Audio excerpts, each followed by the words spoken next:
And Mr. Attorney General, you may have a different experience, but I never had a defendant that had 34 convictions for felonies and did not spend one day in jail. Never in my life. And the last time I checked, the party of law and order is the only one that decided that they would be out of order and decided to nominate someone who was not only indicted, but was actually convicted of multiple felonies. That has never happened in this country, and it is a shame that we are dealing with it now, and now he wants to tell y'all how to do your jobs. ¿Qué tal, amigos? Lo que pasó en la Cámara de Representantes fue un verdadero espectáculo. Los republicanos prácticamente quedaron destrozados en su propio juicio político. Una audiencia, mis amigos, que terminó explotándoles en la cara. Últimamente, sé que si es que me han visto en otros videos, he estado cubriendo varias de estas audiencias, incluyendo la de Kash Patel en el Senado y en la Cámara, también de los supuestos denunciantes, ¿no?, del régimen de Trump, como lo es el ex director del CDC, de la doctora Monares, quienes pues revelaron cómo la propia institución puso en peligro la vida de millones, al igual que la de Robert F. Kennedy Jr. Pero hoy, amigos, no vamos a hablar de esas, sino de una que pasó prácticamente desapercibida en el Comité de Supervisión de la Cámara. Una que merece toda nuestra atención. Porque, amigos, los demócratas tomaron a la fuerza esta audiencia y terminaron acorralando a los republicanos. Bueno, resulta que en lugar de hacer su verdadero trabajo, que es supervisar el régimen de Trump, los MAGA republicanos prefirieron montar un show atacando a Washington, D.C. Exactamente a la alcaldesa Muriel Bowser, y al fiscal general y, bueno, otros funcionarios locales. Pero lo que no esperaban ellos era que los demócratas dieran la vuelta a la tortilla, convirtieran esta audiencia en un juicio contra Trump y su régimen corrupto. Y créanme, amigos, lo que sucedió ahí no lo van a ver en ningún otro lado. Bueno, para empezar, el congresista demócrata Raja Krishmurthy se robó el show, así de simple, mostrando datos duros y un discurso que desarmó por completo la narrativa MAGA. Empecemos con este momento. Attorney General Schwab, according to The Hill, President Trump suggested that, quote, a little fight with the wife shouldn't count in D.C. crime stats. You don't dispute The Hill reported this, right? I saw that. But there's nothing little about 12,000 victims of domestic violence in D.C. or nothing little about 50,000 Illinoisans experiencing domestic violence, correct? No, it's a very serious crime. There's nothing little about 12,000 children, more than 12,000 children who witnessed domestic violence in Chicago either, right? It's traumatizing. It's abhorrent that the president routinely dismisses violence faced by women. And given his friendship with Jeffrey Epstein, this attitude, unfortunately, comes as no surprise. Let's be clear. There's nothing little about domestic violence. Not the scale of the problem or the courage of the survivors. Luego fue el turno de la congresista Ansari, la cual se nota que llegó preparada con gráficos, con datos, con evidencias que dejaron en ridículo a los republicanos. Veamos su intervención. No one is fooled as to why suddenly the President of the United States is declaring emergencies in cities across the country and deploying armed troops against American citizens, despite the fact that crime rates, at least in the District of Columbia, are at a 30-year low. This is very obviously a blatant and egregious attempt to redirect attention from a very real and ongoing crime. The crime which is the massive and epic cover-up for Jeffrey Epstein's abuse and that of other rich and powerful men who engaged with and supported him over the course of decades. Why are House Republicans covering for Donald Trump? They're holding this absurd hearing about crime in D.C. to distract the public from the very real national issues at hand. These are the people that Trump and House Republicans are covering for. Instead, they want answers to the really important questions. Questions like, how many trash bags did the National Guard pick up today? Or how many traffic tickets have been given out in DC this week? Or how many drunk college students needed to have the National Guard call them Ubers so they could get home? These are the tough questions that House Republicans want answers to. Did House Republicans collude with the White House to change their tune on the Epstein files? And what is Donald Trump so afraid of? Why won't he just release the unredacted Epstein files, which he could do literally at any moment? Y claro, no podía faltar la estrella de siempre, la congresista Yasmín Crockett, y cada vez que habla deja a los MAGA en silencio. Miren lo que hizo en esta audiencia. As he humiliated her. These are the people that he decided to release in the streets of DC. So if anybody does need to clean up DC, I would agree it is this man, because he is the one that is causing half the crime that we have. Not only is he participating in the crime, but we know that he instigated the insurrection. And if I did say that I had one issue with the Biden-Harris administration, it is the fact that they did not move forward and make sure that this man was put where he should have been put. Because the last time I checked as a criminal defense attorney, and Mr. Attorney General, you may have a different experience, but I never had a defendant that had 34 convictions for felonies and did not spend one day in jail. Never in my life. And the last time I checked, the party of law and order is the only one that decided that they would be out of order and decided to nominate someone who was not only indicted but was actually convicted of multiple felonies. That has never happened in this country, and it is a shame that we are dealing with it now, and now he wants to tell y'all how to do your jobs. Otro momento clave vino por parte del congresista Ro Khanna, el cual denunció al régimen de Trump por haber iniciado el mayor ataque a la libertad de expresión en la historia moderna. Pues bueno, apuntó directamente contra Brendan Carr, el presidente de esta Comisión Federal de los Comunicadores, ¿no? El mismo extremista MAGA que fue el que ayudó a despedir a Jimmy Kimmel y a Stephen Colbert. Y bueno, que ya estaba amenazando en ir contra otros periodistas o comediantes o programas que se burlen de Trump. Bueno, pues Ro Khanna lo dijo claro. Este tipo tiene que testificar. Escuchemos. Mr. Chairman, this administration has initiated the largest assault on the First Amendment and free speech in modern history. They're making comedy illegal. Brendan Carr pressured ABC to cancel Jimmy Kimmel, and Disney cancels Jimmy Kimmel. This canceling from an administration that lectured us about cancel culture. That's why today I'm introducing a motion to subpoena Brendan Carr, to bring him in front of this committee, to stop the intimidation of private businesses and to stand up for the First Amendment. Now, it's not just Brendan Carr. Attorney General Pram Bondi is prosecuting hate speech, even though hate speech is constitutionally protected. And even though we've had so many lectures from my friends on the other side of the aisle not to prosecute hate speech. And then what about our vice president, the champion of free speech, as he told us during the campaign? The vice president is telling Americans to snitch on fellow Americans who have offensive posts and to call their employers so they can be fired. And the vice president is threatening to prosecute political organizations that he disagrees with.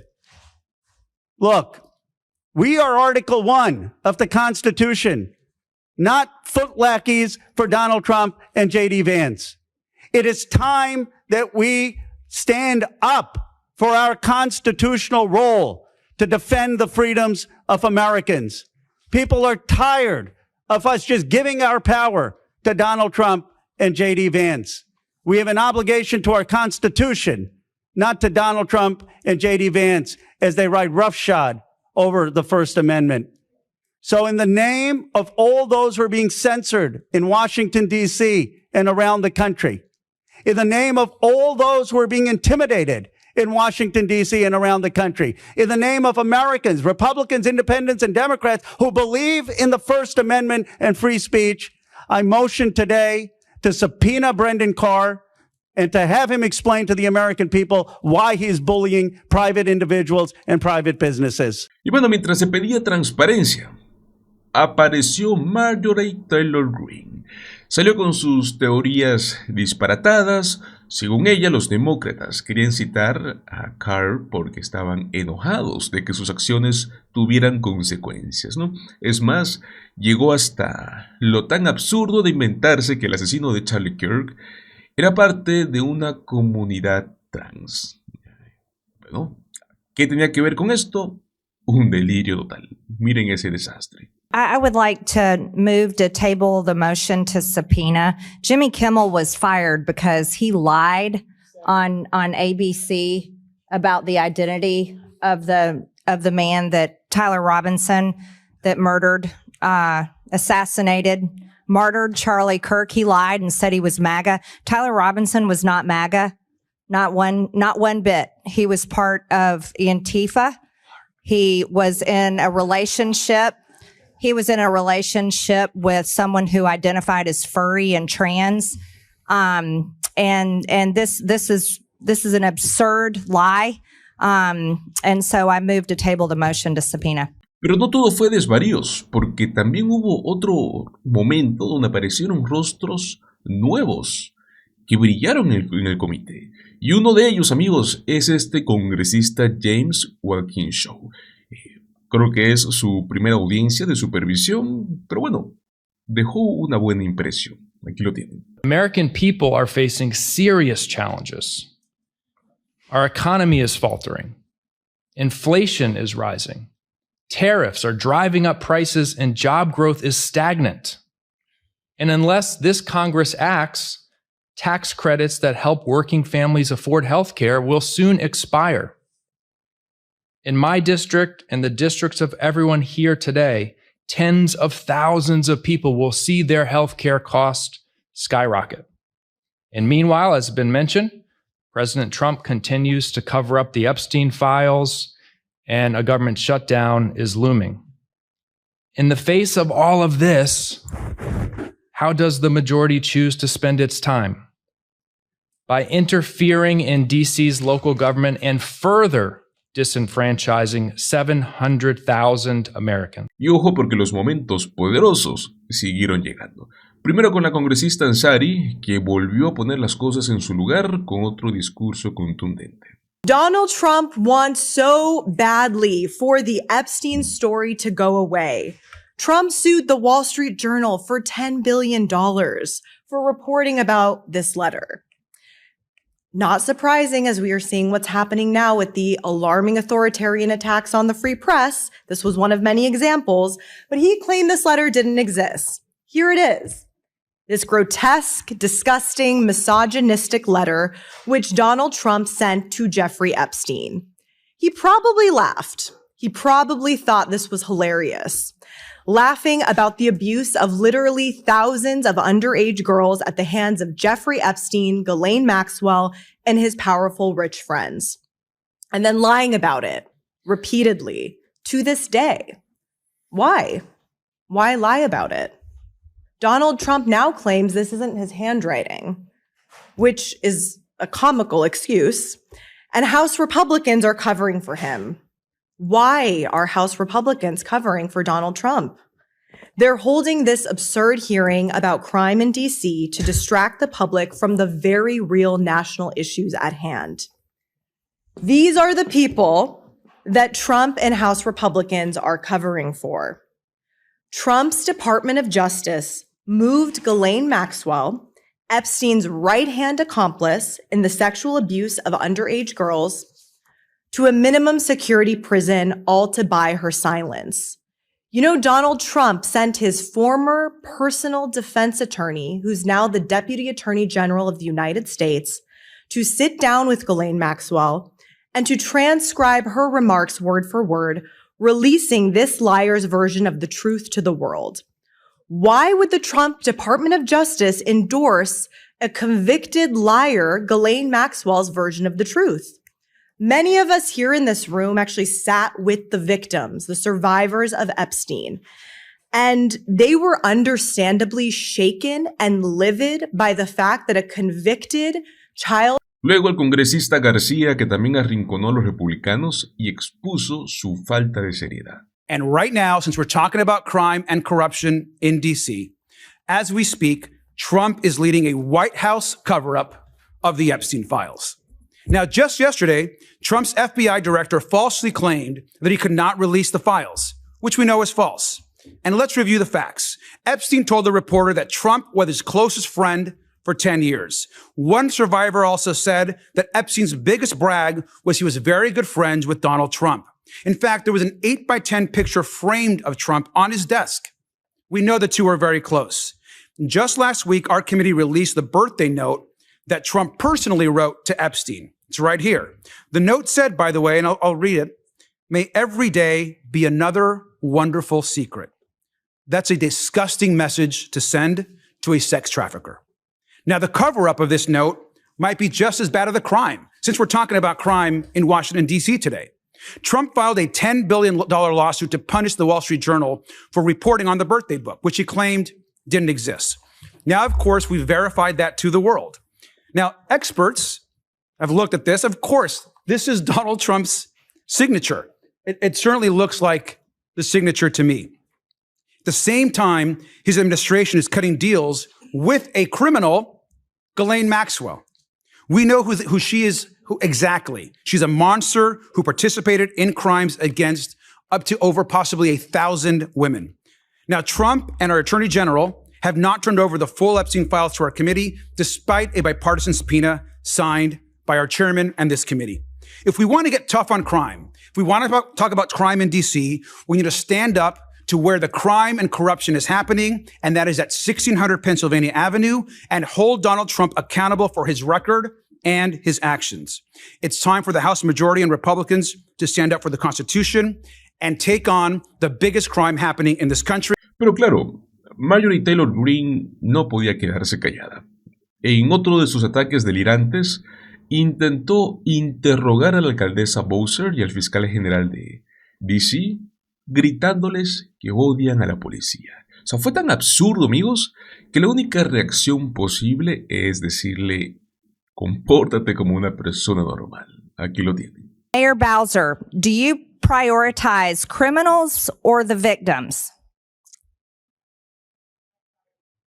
I prioritize law-abiding DC residents, visitors, and workers. So that would be law-abiding citizens and victims. Do you support the police, Mayor Bowser? Yes. Mr. Mendelson, do you prioritize criminals or victims of criminals? I believe in swift and certain justice. And no, I asked you either one. Victims of criminals, of crime, or the criminals themselves. Which one do you prioritize? As I understand the question, victims. Victims. Do you support the police, Mr. Mendelson? Absolutely. Okay, Mr. Schwab, I'll ask you the same questions. Unfortunately, hurt people. So sometimes victims are victims one day and so are you perpetrators prioritize the criminals, is that what you're saying, over victims of crime? I prioritize making up my city as safe as it can possibly be. I'll take that as criminals. Do you support police, Mr. Schwab? Of course, we work very closely with MPD every day. Mr. Jackson, the same questions for you. Definitely prioritize victims, and I stand with the 24 states that are suing the Trump administration for withholding $1 billion in victim service funds. So you're against cleaning up crime in DC. Thank you for that. Luego vino la intervención de la congresista demócrata Brown, que también dejó su huella en esta audiencia. Now let me be clear. I care deeply about public safety in my district, in every district across America. Every person deserves to feel safe in their neighborhood, at their job, and their school. And if I may, there is some good news. Violent crime has been consistently decreasing across America. And yes, we have more work to do, but we also know what works to keep it that way.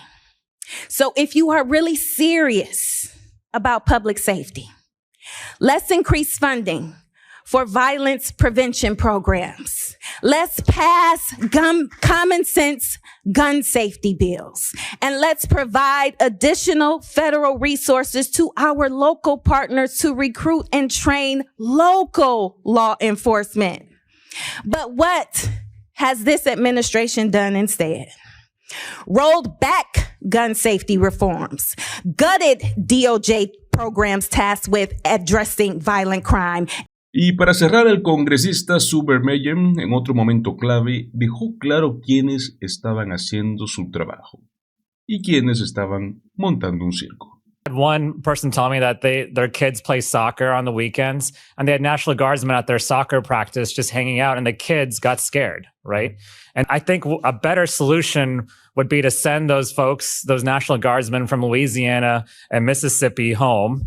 And instead, why don't we fully fund DC's crime prevention programs and its budget instead and actually move forward with these programs that have been working because crime was going down. And then my constituents can come and work in DC, make that long commute that I make every morning. And we can actually get to work and not be fearing that at every street corner we might get harassed. One more constituent said that they worked in DC for over 30 years and still go frequently. He never felt unsafe until now. And it is a dangerous power play this administration is doing. And these federal forces are not concentrating on federal issues of protecting our security. What I think we should be doing is finding people who want to join the police, who can actually stay in our communities long term and actually fix the problem long term instead of this short term photo op that this administration is putting. Así quedó la cosa, señores, una audiencia que los magas republicanos planearon prácticamente para atacar a Washington D.C. terminó convirtiéndose en un juicio contra Trump y sus aliados. Una vez más quedó demostrado que cuando los demócratas llegan preparados, los republicanos no saben qué hacer. Ahora bien, amigos, otra cosa que los republicanos no saben qué hacer es con el tema de la libertad de expresión.